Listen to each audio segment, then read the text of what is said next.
Hey, what's up, guys? Comics. I'm still working on mine, so I'll make an announcement when I'm ready. So I'm gonna have a lot in the chamber, so to speak, which is the only way to do this when you're a one man company. But I wanted to focus on. I've gone over the collected the Luftwaffe 46 series. I've gone over them. I'll link to the video I did when the comics of the losers series, but there was a lot more apparently, and I got some of these on eBay. They continued the Luftwaffe 46 idea, sort of in an anthology, I guess you'd say. They also even started another one, Panzer, right, 1946. Ted Nomura, I mentioned him. Ted Nomura, Japanese American, but I believe he was born in Japan.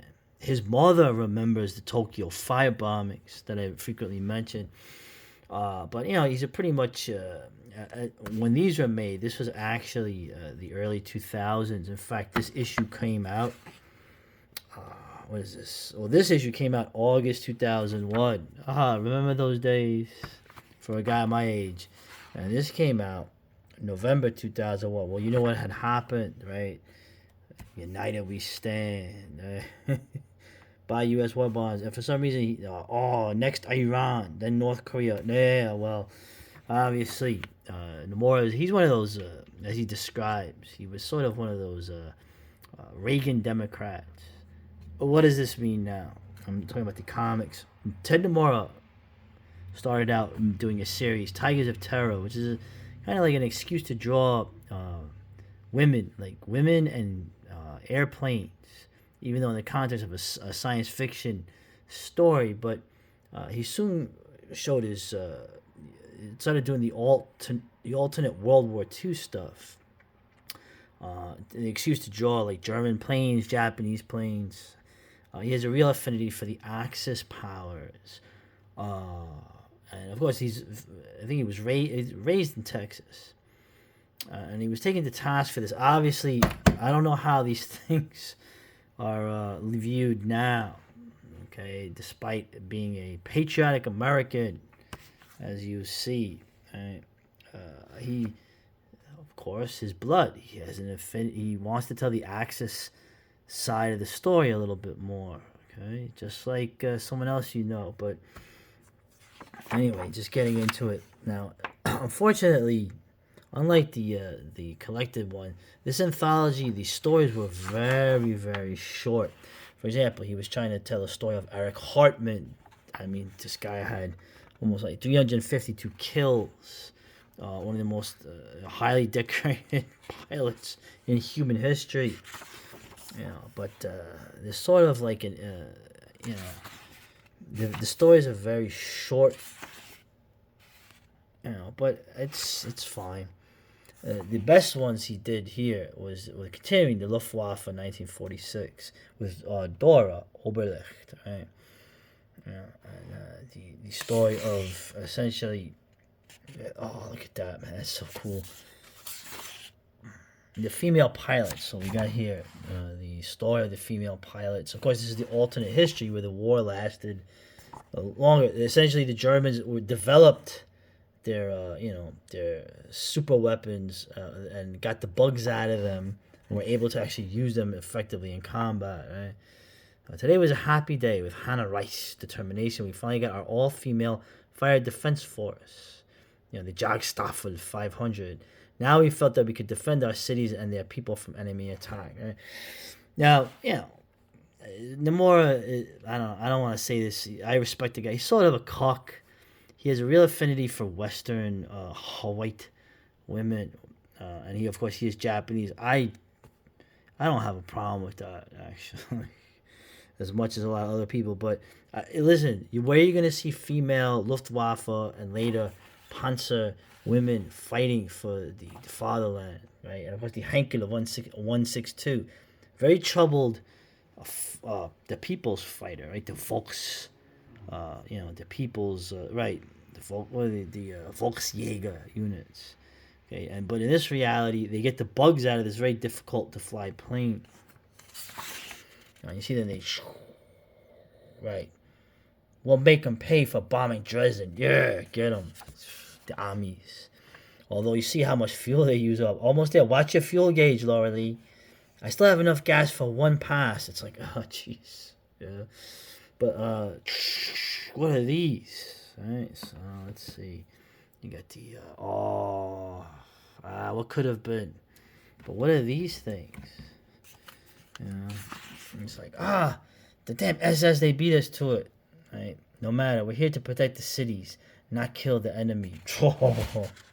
They don't feel the same way, darling, but, you know. And so she continues on. Of course, what are these? These swept-wing fighters. Okay, these are these jets that were made later that influenced all post-war jet design. But what are these things? Oh my God. Whoa, man. More on these later. What could have been. But this is the best story, encapsulating pretty much, what I like about the stories here. So, and there's other things in here. I don't like this as much, these other stories, but I wanted to get at something here. Now, this is going to be a little, Ben Dunn. I always respected Ben Dunn.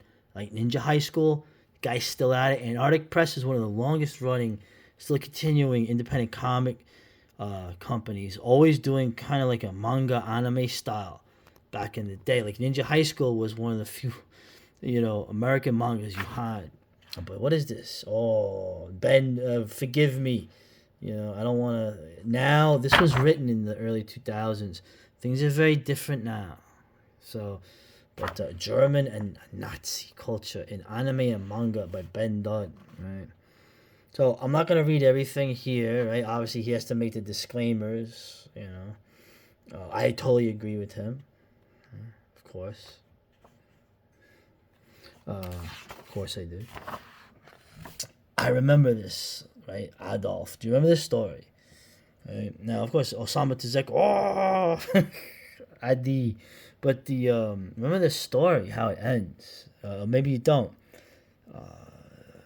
He's a half Japanese, half German kid who ends up. He's one of the last.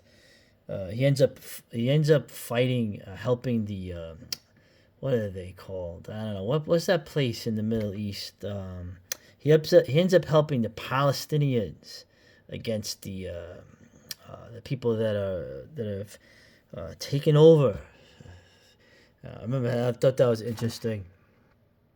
And essentially, Ben is talking about the Japanese, where like the Nazi horror, the twisted regime. The Japanese don't seem to. They were not affected by it.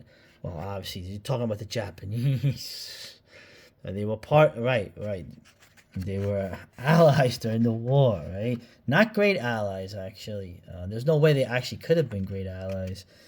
But, he's trying to explain here, the mutual respect they had, at least culturally. Japan was the only country allied to Germany that did not switch sides, even when Germany was losing the war. Well, remember Italy, the whole country didn't switch sides. Half the country, a third of the country didn't. A third of the country didn't want anything to do with it. And then the other third, helped the Americans or were communists. So Italy, it's a little more complex there, just adding that into there. But this manga, man, I got to get these Leiji Matsumoto Battlefield stories, man. Of course, the Cockpit was the animated series they made, and you just see, right, Tiger of the Rhine. Oh, yeah, who's this? Oh, I like how the dude, he's the captain from Star Blazers, taking out these armies. But it's an interesting little thing. He's trying to, I'll say it right here, right? He does all the disclaimer stuff, right? There are the samurai and the swastika. Right? Who fears the samurai?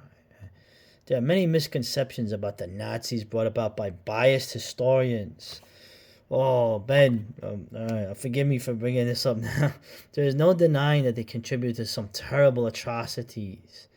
But the same could be said about the Soviets and even the Japanese themselves. And also the Anglo-Americans. Of course, they talk about how the swastika is obviously it's actually more than just Asian. Of course, it's a Buddhist the symbol. You see it on all the Buddhas. Watch any if you're into kung fu movies, you'll see the swastika a lot. Um, right. Unlike Great Britain, which treated Japan as a little brother, Germany treated Japan as an equal. That's right. Right. Let me go here. The cockpit. So now you get to really. No one is more pronounced than the portrayal of the Nazi, or should I say the German, as an honorable soldier than Leiji Matsumoto in the series of short stories, right? The cockpit, the battlefield stories. Well, most of his stories deal with World War II.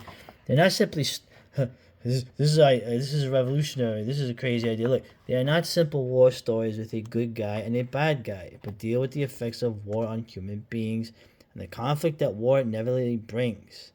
Matsumoto deals in human emotion, not ideology. So when he deals with the Germans, he sees them as humans caught in a titanic yet ill-fated struggle in which lives are lost and there is no winner. Oh, what a monster. His sympathetic treatment is no more obvious than in his most famous creation, Captain Harlock. I've gone over that, right? My Youth in Arcadia.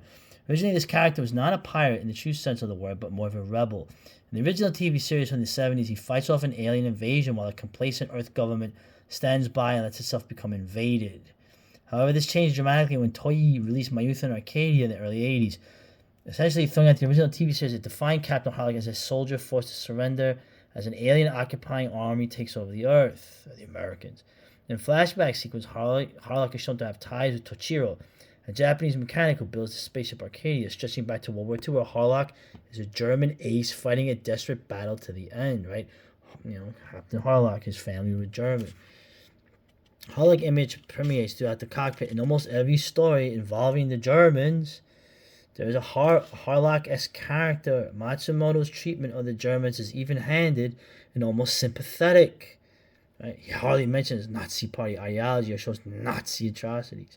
In fact, he treats Americans more negatively than he does any Nazi. Why wouldn't he? They attacked his fucking country. Anyway, sorry. Obviously, Ben is. I think he's Taiwanese American, but I'm just saying that I showed you the manga story, the ghost soldier story with the Japanese characters in the Pacific. Of course, Space Cruiser Yamato. Of course, Deathlock, right? Is the ultimate alien fascist. Though some would say he argues he represents the American invader. Well, no, the aliens in My Youth in Arcadia, the Americans. Deathlock, I mean the Gamelons are obviously like a Prussian type race. But anyway, just getting past all that. Right. Of course, now you get like in the 80s, you got like hey, what's up? Like this. Oh, the Japanese. So, what did Varg say about the Japanese? I do not like the Japanese. They are perverted. Coming from a Scandinavian. Sorry, Varg. I love you, guy, but I had to throw that in there. So, a Scandinavian talking about pornography and degeneracy amongst the Japanese. Please, my man. You gotta look homeward more for that, my friend. Sorry. And there's oh no. All right. Yeah, that's right. Remember Ursuki Doji? Remember that? Anyway. I know he brings up, of course, he's published Morifumi Kobayashi. Now, he's published some of his stuff. None of the Panzer stuff, though. This guy made tons of manga about the Panzers of the Eastern Front. Right. Panzerjäger Wolf, which is... so, of course, Vodoms, the most cynical real mecha show. Yeah, so, anyway... I went over too much, but he ends up here, right? Right, of course, the Gundam series I've shown you, right? The Geons are essentially, I would say, both the Imperial and the National Socialist Germans, but the Nazi fetish, twisted regime, gotcha, right? Of course, then he talks about Nomura, right? The family of altered wars.